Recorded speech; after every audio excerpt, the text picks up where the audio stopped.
Jemaat yang dikasihi oleh Tuhan, hari ini, hari yang ketiga kita membahas tentang pribadi dan karya Roh Kudus.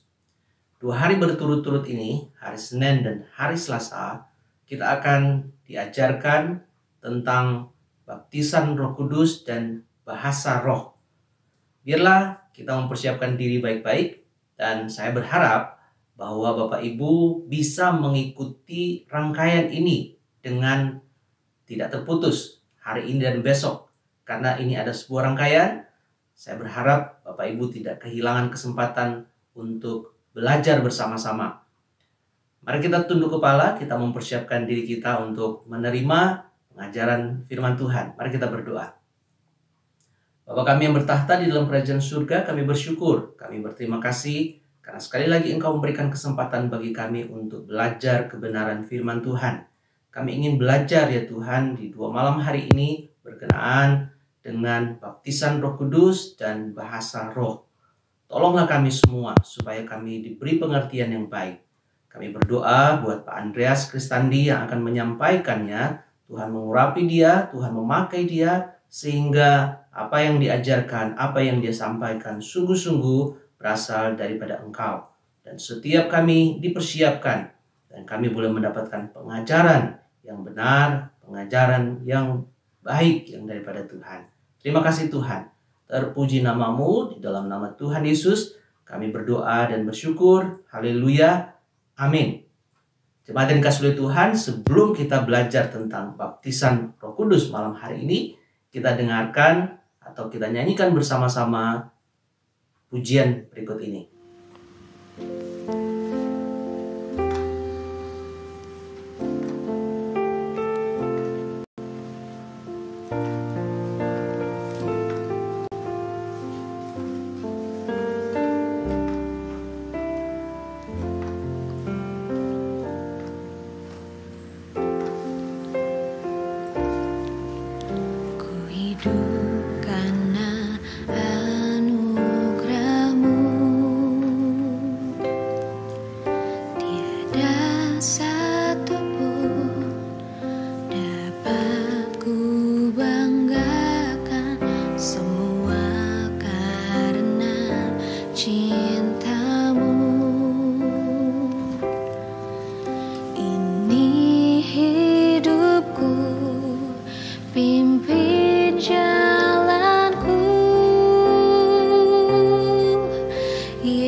Shalom, mari kita berdoa.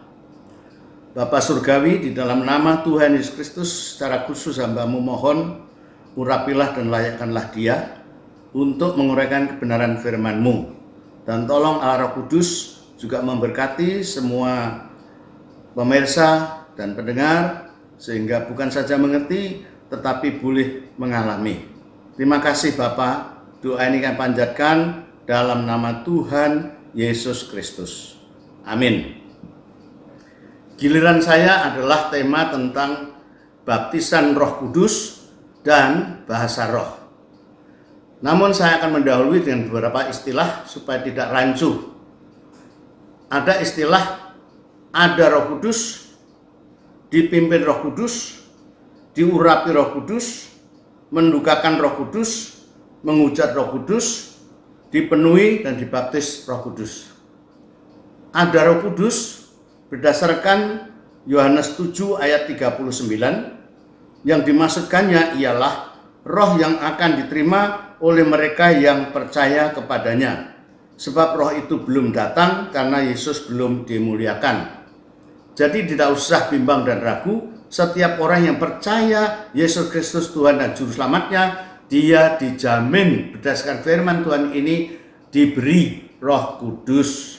Apapun fenomenanya, ada Roh Kudus, dan itu lebih besar daripada roh-roh yang ada dalam dunia ini. Tetapi ada Roh Kudus memang tidak sama dengan dipenuhi Roh Kudus, dan yang lain-lain nanti akan dijelaskan hamba Tuhan lain. Tapi giliran saya adalah bicara tentang dipenuhi Roh Kudus dan bahasa roh. Maka saya akan loncat kepada Yohanes 3 ayat 37 sampai 39 selanjutnya. Barang siapa percaya kepadaku, seperti yang dikatakan oleh kitab suci, dari dalam hatinya akan mengalir aliran-aliran air hidup. Dan ini didahului dengan kalimat ayat 37, yaitu pada puncak perayaan itu Yesus berdiri dan berseru, barang siapa haus, baiklah ia datang kepadaku dan minum. Barulah ayat 39 tadi yang sudah kami baca. Nah, Galatia pasal 3 ayat 14 juga memperteguh kebenaran firman Tuhan tadi. Yesus Kristus telah membuat ini supaya di dalam Dia berkat Abraham sampai kepada bangsa-bangsa lain termasuk kita, saudara dan saya, sehingga oleh iman kita menerima roh yang telah dijanjikannya itu. Jadi Roh Kudus diterima dengan iman, bukan dengan fenomena ini atau itu, tapi dengan iman. Galatia 3:14. Selanjutnya, baptisan Roh Kudus itu apa? Baptisan Roh Kudus adalah kepenuhan Roh Kudus pertama kali, dan itu terjadi hanya satu kali. Sedangkan dipenuhi Roh Kudus itu bisa berulang kali. Misalnya kalau kita membaca Kisah Rasul pasal 2 ayat 4 pada hari Pentakosta, kemudian juga pasal 4 ayat 31 dialami oleh rasul-rasul, mereka penuhan Roh Kudus lagi. Juga kata penuh Roh Kudus dalam peristiwa Zakaria dan Elisabet, Lukas pasal 1 ayat 41 dan ayat 67. Dipenuhi Roh Kudus dan dipenuhi Roh Kudus dan dipenuhi Roh Kudus itu bisa berulang kali. Tetapi baptisan Roh Kudus adalah kepenuhan Roh Kudus yang hanya satu kali, pertama kali. Dipenuhi Roh Kudus sederhananya berarti dikuasai Roh Kudus. Nah, kadang-kadang karena Roh Kudus ini digambarkan sebagai air, sehingga bayangan orang seperti gelas itu ada setengah air, sepertiga air, airnya penuh, luber dan sebagainya. Tidak salah. Tetapi sebenarnya dipenuhi Roh Kudus karena dia person atau pribadi, artinya dikuasai penuh oleh Roh Kudus. Dia berotoritas untuk menguasai kita, apapun yang akan dilakukannya, dan kita siap sedia untuk menaatinya. Ini terkait dengan Roh Kudus, itu adalah Roh Kristus. Kristus adalah Tuhan, jadi dia yang berdaulat. Jadi orang yang dipenuhi Roh Kudus adalah mengakui Yesus bukan hanya Juru Selamat, tapi Kristus dan Tuhan yang memerintah dalam kehidupannya. Itu artinya dipenuhi Roh Kudus. Nah, bagaimana syarat untuk menerima Roh Kudus? Saya mengambil ayat mas yang jelas dan lengkap, yaitu Kisah Rasul 2 ayat 36 sampai dengan 39. Singkatnya, untuk dipenuhi Roh Kudus kita harus siap, harus ready. Maka izinkan saya bermain kata dalam bahasa Inggris, ready, R-E-A-D-Y. R adalah repent. Pertama kali harus bertobat dan percaya Yesus Tuhan Juru Selamat. Kisah Rasul 2 ayat 36. Kemudian E adalah expect, yaitu mengharap dengan iman. Seperti Galatia 3 ayat 13 dan 14 tadi. Kemudian as, yaitu minta kepada Bapa dalam nama Yesus. Kadang-kadang kita pusing, dibikin bingung. Bagaimana dipenuhi Roh Kudus, bagaimana kita bisa dapat Roh Kudus? Sangat sederhana. Baca Lukas 11 ayat 13, di situ digambarkan Bapa yang jahat sekalipun akan memberikan yang baik kepada anak-anaknya. Apalagi Bapa yang di surga akan memberi Roh Kudus kepada siapapun yang meminta kepadanya. Jadi sederhana, saudara minta kepada Bapa dalam nama Tuhan Yesus. Kemudian drink adalah haus, datang, dan minum. Ini berarti ada satu kerinduan, yaitu ayat Yohanes 7 ayat 38 sampai 39 tadi. Orang yang haus datang dan minum Roh Kudus ini. Kemudian kata yang berikut adalah yield. Yield dalam bahasa Inggris berarti berserah dan taat. Artinya orang yang mau dipenuhi Roh Kudus adalah orang yang siap sedia untuk dipakai Tuhan dan siap melakukan firman Tuhan. Kisah Rasul 2 ayat 38 dan juga Kisah Rasul 1 ayat 8 jelas, apabila Roh Kudus turun ke atas kamu, maka kamu akan beroleh kuasa, power untuk apa? Melayani, untuk bersaksi. Kisah Rasul 2 ayat 36 sampai 38 lengkapnya saya bacakan. Jadi seluruh kaum Israel harus tahu dengan pasti bahwa Allah telah membuat Yesus yang kamu salibkan itu menjadi Tuhan dan Kristus. Perhatikan kalimat yang saya garis bawahi itu. Ayat 37. Ketika mereka mendengar hal itu, hati mereka sangat terharu. Lalu mereka bertanya kepada Petrus dan rasul-rasul yang lain, apakah yang harus kami perbuat, saudara-saudara? Ayat 38, jawab Petrus kepada mereka, bertobatlah dan hendaklah kamu masing-masing memberi dirimu dibaptis dalam nama Yesus Kristus untuk pengampunan dosamu, maka kamu akan menerima karunia Roh Kudus.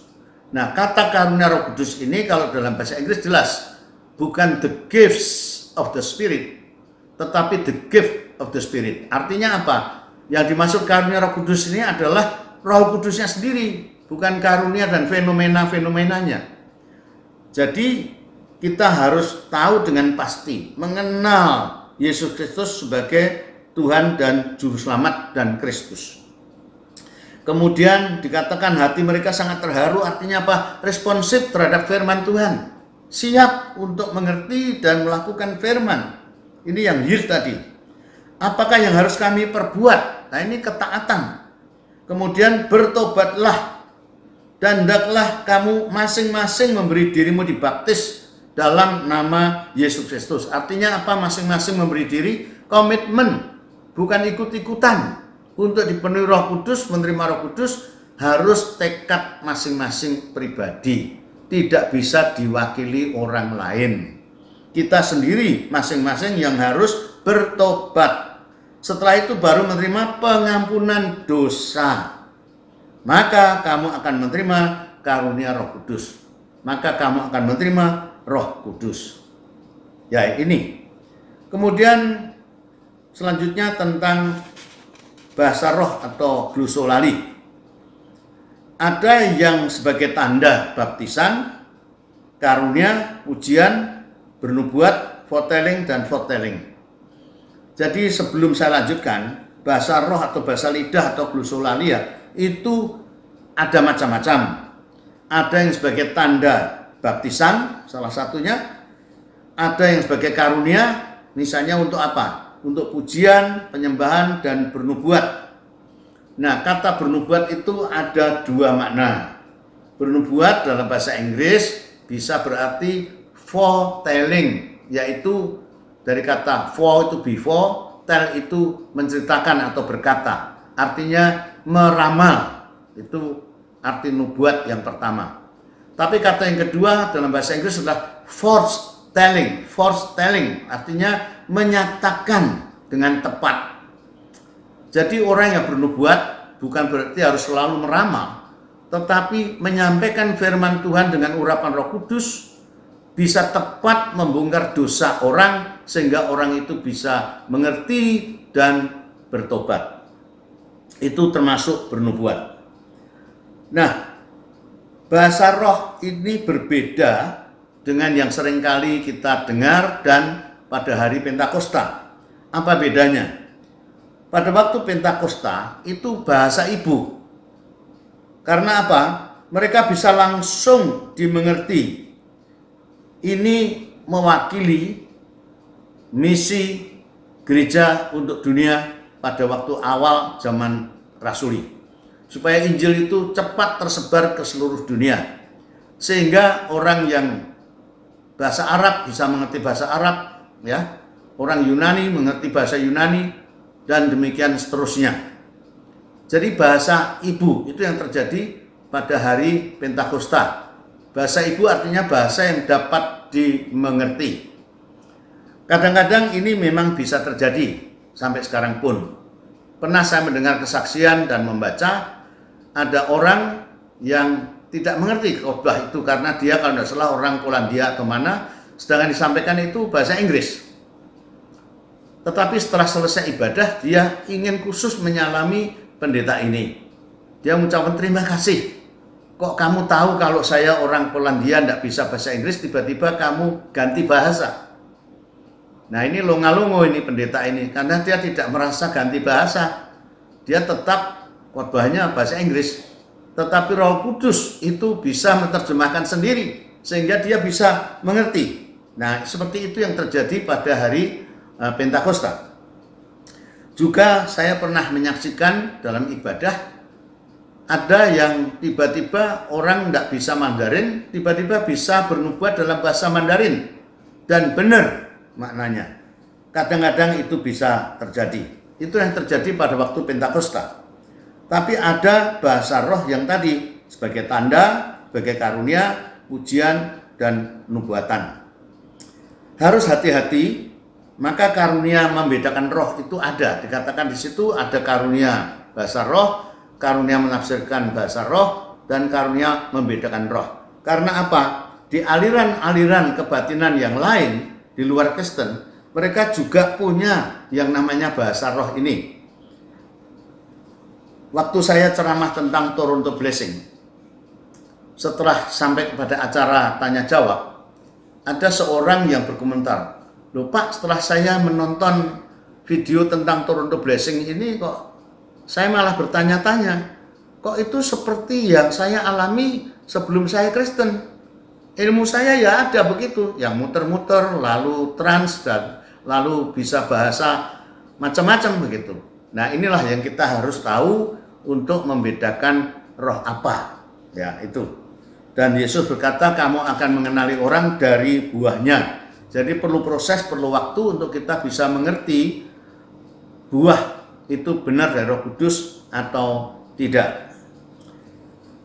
Bahasa roh, bahasa lidah atau glosolalia ini bukan satu-satunya tanda baptisan Roh Kudus. Ya, saya berani katakan itu. Berdasarkan Alkitab, juga berdasarkan pengalaman data-data yang terjadi.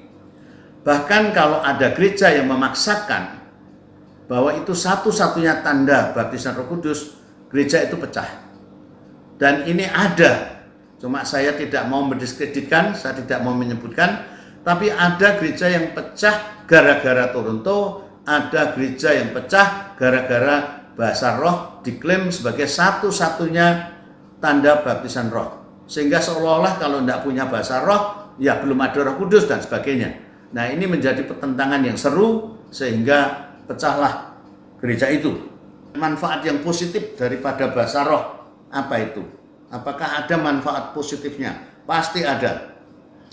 Yang pertama adalah sebagai tanda untuk meneguhkan iman pribadi. Dikatakan kalau tidak ada yang menafsirkan, diam dan boleh berbicara bahasa roh untuk meneguhkan iman sendiri, ya. Orang yang imannya lemah masih membutuhkan tanda-tanda. Jadi bahasa roh ini berguna sebagai tanda untuk meneguhkan iman pribadi. Yang kedua, manfaat positifnya adalah sebagai sarana untuk bisa berhubungan intim dengan Tuhan. Ya kadang-kadang kita itu dalam doa tidak ngerti lagi harus ngomong apa. Pernah sudah mengalami itu? Sehingga Roma 8 ayat 26 mengatakan Roh Kudus menolong dengan keluh kesah kita dalam berdoa. Nah, itu kalau ada bahasa roh, maka itu bisa digunakan sebagai hubungan yang intim dengan Tuhan. Yang ketiga, dengan membiasakan hubungan intim dengan Tuhan ini, maka dia akan sensitif mendengar suaranya. Sensitif mendengar suaranya. Nah, ini penting sekali, orang bisa peka, sensitif ya terhadap dosa, kemudian juga bisa mendengar suara Tuhan. Peka. Kemudian juga berguna untuk bernubuat dan membangun jemaat dengan catatan kalau itu ditafsirkan dan dimengerti. Oleh karena itu Rasul Paulus berkata, lebih baik aku berkata-kata 5 kata yang dimengerti jemaat untuk membangun daripada banyak bahasa roh yang tidak dimengerti. Yang lain lagi adalah ada keberanian untuk berdoa yang sifatnya rahasia. Ya, ada kesaksian orang yang mau membawa Alkitab ya di tirai bambu, tirai besi yang terlarang. Pada waktu masuk pemeriksaan, dia tidak tahu harus berbuat apa karena risikonya bisa dipenjara. Dia berbahasa roh. Nah, polisi custom bagian pemeriksaan heran, ini orang ini kok mabuk atau bahasa apa ini? Lalu cari orang yang bisa menerjemahkan dan memang tidak ada karena itu bahasa roh bukan bahasa ibu. Nah, lalu singkat ceritanya karena jengkel dianggap orang gendeng atau orang bahasa apa ini, lalu sudah sana gitu. Dan ternyata Alkitab itu bisa lolos dia bawa. Nah, ini contoh ya, orang bisa didorong berani berdoa apapun tidak mengerti, tapi dipimpin Roh Kudus sehingga bisa terjadi mujizat seperti itu. Bahasa roh karena itu juga bagian daripada doa dan pujian, ditakuti iblis. Nah, jadi pasti ada manfaat positifnya setiap karunia itu. Tapi harus diakui bahwa semua karunia tentunya bisa disalahgunakan. Ini yang kita harus hati-hati karena bagaimanapun juga kita adalah manusia yang berdosa. Ya, itu sebabnya rasul-rasul itu berkata dalam mengambil keputusan selalu berkata keputusan Roh Kudus dan kami. Artinya yang vertikal dan horizontal. Itu harus menjadi suatu pertimbangan. Oleh karena itu hamba Tuhan penting sekali untuk mempunyai komunitas atau inner circle, yaitu pendoa syafaat yang bisa menjadi penasehat. Nah, muncul pertanyaan mungkin, mengapa tidak semua gereja mengekspos bahasa roh ini? Ada yang menggebu-gebu mengajarkan, bahkan ada ibadah khusus, tapi mengapa ada gereja-gereja yang tidak mengekspos bahasa roh ini? Walaupun tadi saya katakan ada manfaatnya, tetapi harus diakui ada masalah dan risikonya. Nah, saya ingin sampaikan antara lain, ini terbukti dari data Alkitab dan juga pengalaman. Misalnya dari surat Korintus pertama pasal 1 ayat 7. Di situ jemaat Korintus dipuji-puji, wah kamu ini hebat, fasih berbahasa, pandai, kaya, dan kamu memiliki macam-macam karunia. Tetapi kalau sudah baca dalam 1 Korintus pasal 3, dikatakan mereka berselisih, iri hati, dikatakan duniawi, jasmaniah, dan belum dewasa dalam Kristus. Jadi memiliki karunia termasuk karunia apapun dan bahasa roh tidak menjamin kerohanian dan mutu kedewasaan rohani seseorang. Juga 1 Korintus 14 ayat 16, 18, 19, 26 sampai 40 nanti kita baca. Menunjukkan ada orang yang menyalahgunakan dan yang menyombongkan diri dengan bahasa roh ini. Dan ada gereja yang pecah karena pendetanya mengatakan itu satu-satunya tanda baptisan kudus. Tadi sudah saya ceritakan. Maka Rasul Paulus pernah berkata kepada mereka yang pamer bahasa roh, Rasul Paulus terpaksa ngomong, aku pun kalau mau pamer bahasa roh saya lebih daripada kamu sekalian. Tapi untuk apa memegahkan seperti itu kecuali memegahkan salib Kristus. Nah, itu bisa dibaca dalam surat Paulus. Lalu bagaimana sikap kita? Saya percaya bahasa roh itu ada karena ada di dalam Alkitab, dan ada juga orang-orang kita dan hamba-hamba Tuhan kita yang mengalami. Saya sebutkan saja, misalnya almarhum Pendeta Herman Tan, almarhum Pendeta Joyo Diharjo, ini ketua sinode dari GITJ, dan lain-lain. Termasuk saya buka kartu Pak Charles Kristanu dan saya sendiri. Antara lain kami belajar dari Reverend Edwin Stoop. Nah, ini hamba Tuhan di tahun 60-an yang mulai keliling di Indonesia mengajarkan tentang karismatis. Padahal dia sendiri berlatar belakang dari gereja Episkopal, itu gereja yang Protestan yang termasuk kaku, ya. Yang kedua adalah Reverend Gerald Destin. Ini latar belakangnya Mennonite, tapi keduanya orang karismatis. Ini mereka termasuk gurunya Evangelis Yeremia Rem yang almarhum dan terkenal di Surabaya.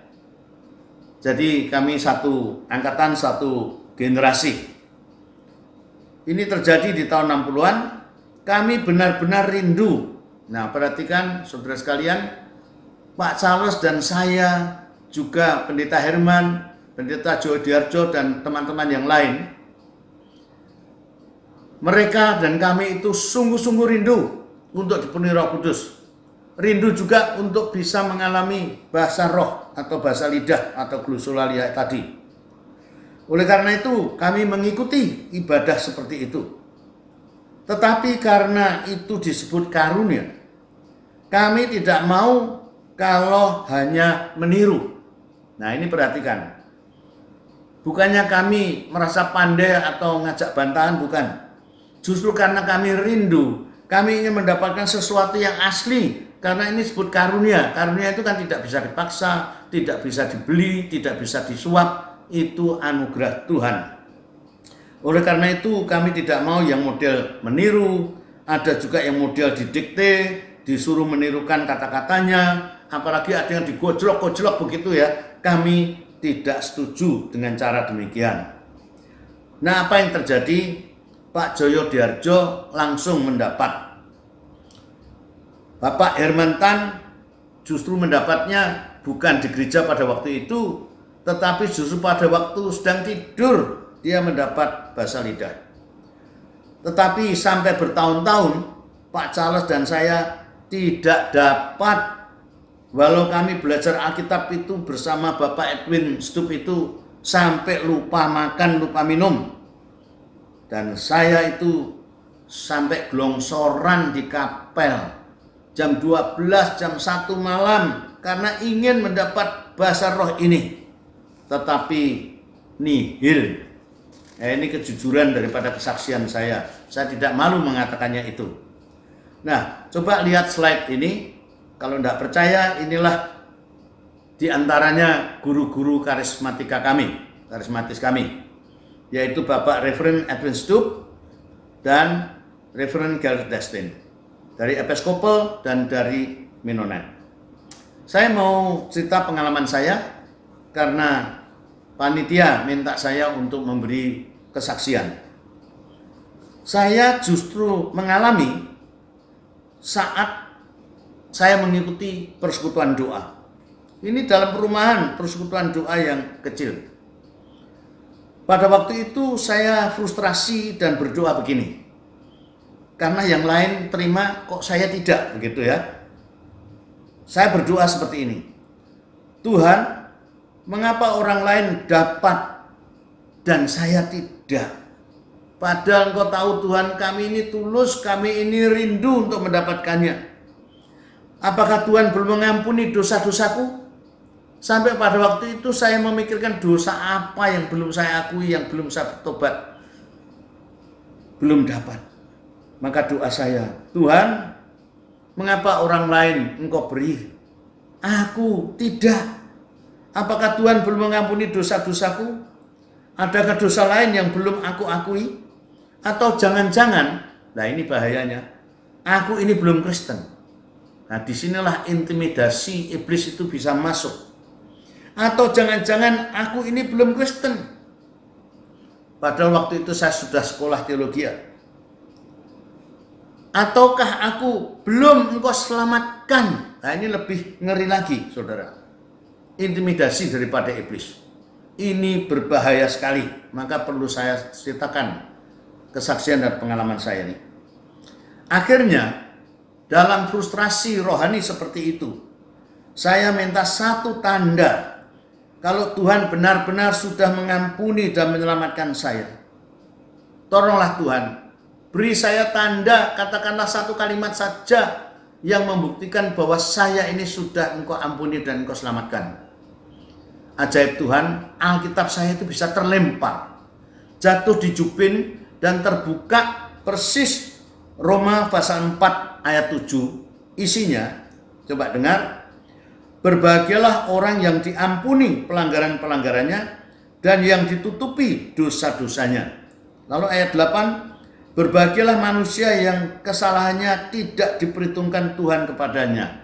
Oh, betapa sukacitanya saya. Sehingga apa yang terjadi seterusnya, saya begitu sukacitanya yang luar biasa. Saya terus memuji Tuhan dengan berbagai bahasa. Berbagai bahasa yang saya ketahui. Tetapi merasa belum cukup.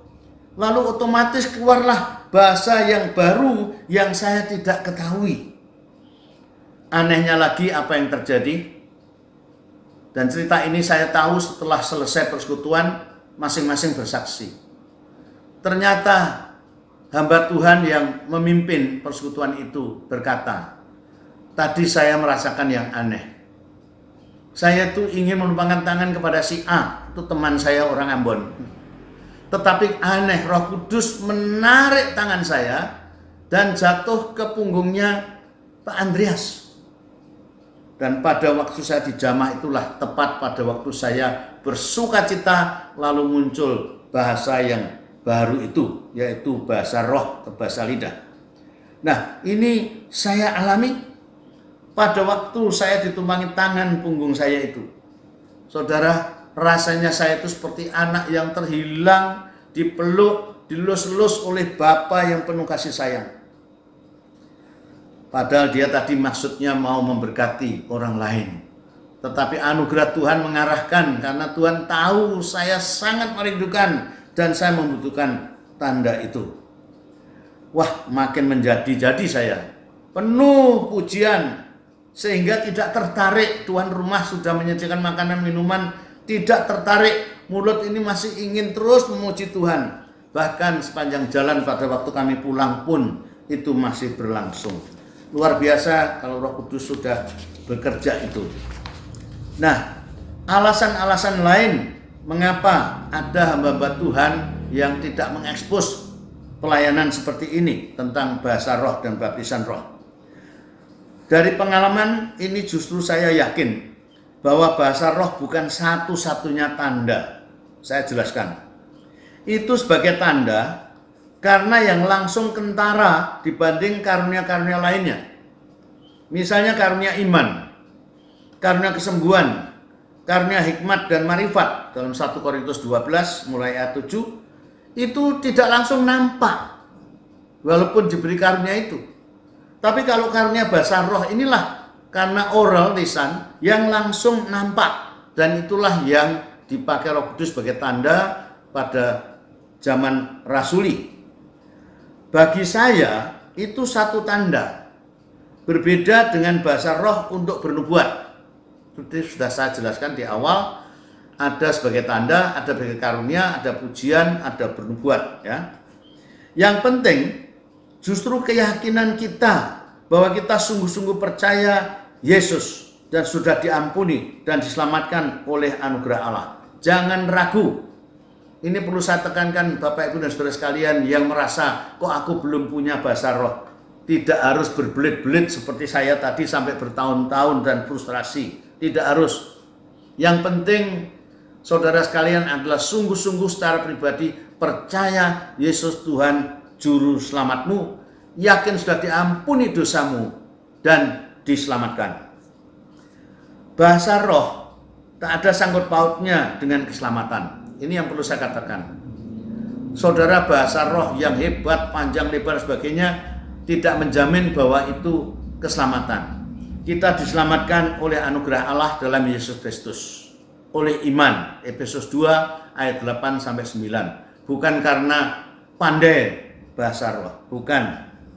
Yang berikut, bahasa roh juga bukan ukuran untuk merasa lebih rohani. Keliru, dan inilah yang terjadi di Korintus. Jikalau orang kemudian sombong-sombongan, maka Rasul Paulus bilang, aku lebih banyak bisa bicara bahasa roh daripada kamu sekalian. Ya karena menghadapi orang-orang yang menyombongkan itu. Saya katakan sekali lagi, bahasa roh bukan sebagai syarat keselamatan. Bahasa roh juga bukan sebagai ukuran bahwa orang lebih rohani.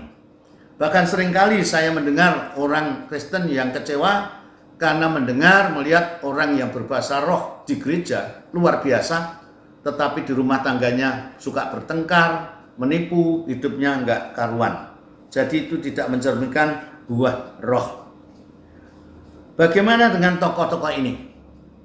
Martin Luther misalnya, Calvin, termasuk Menno Simons kalau orang GKMI, Zinzendorf, juga Billy Graham yang tidak pernah ada kebaktian kesembuhan ilahi atau baptisan Roh Kudus dan sebagainya, tetapi dipakai Tuhan luar biasa, jutaan orang yang sudah diselamatkan melalui penginjilannya Billy Graham Crusade. Beranikah kita mengatakan bahwa tokoh-tokoh ini, termasuk almarhum T. Simtat, pendiri GKMI, termasuk yang berkarismatis, pendeta almarhum Gombak Sugeng, beranikah kita mengatakan bahwa mereka ini tidak punya Roh Kudus, tidak dipenuhi Roh Kudus? Ada alasan lain. Mengapa walau kami mengalami tidak mengekspos hal ini? Mungkin ada saudara sekalian yang baru mendengar kesaksian saya saat ini. Mengapa? Mengapa juga kami tidak pernah melakukan penumpangan tangan khusus untuk baptisan roh? Karena pembaptis dengan roh, perhatikan, karena pembaptis dengan roh hanyalah Yesus sendiri. Pendeta hanya membaptis air dan mengajarkan dan menyiapkannya saja. Nah, ini penting. Kalau tidak percaya, saya bacakan bahwa hanya Yesus itu yang pembaptis Roh Kudus, bukan pendeta. Pendeta hanya membaptis dengan air, yaitu baptisan pertobatan, ya, untuk keselamatan memang, tapi bukan baptisan Roh Kudus. Walaupun kadang-kadang bisa terjadi bersamaan, atau mungkin terjadi baptisan Roh Kudus, baru ada baptisan air, itu tidak masalah. Jadi ini dahulu saya akhiri, nanti sesi yang berikut kita akan bicara tentang bahasa roh ini lebih lanjut, yaitu tentang baptisan Roh Kudus tadi dengan tanda bahasa roh. Apakah itu memang benar, apakah itu memang satu-satunya, apa maknanya, dan apa kegunaannya, apa plus minusnya. Sampai jumpa di lain kesempatan. Amin.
Yesus.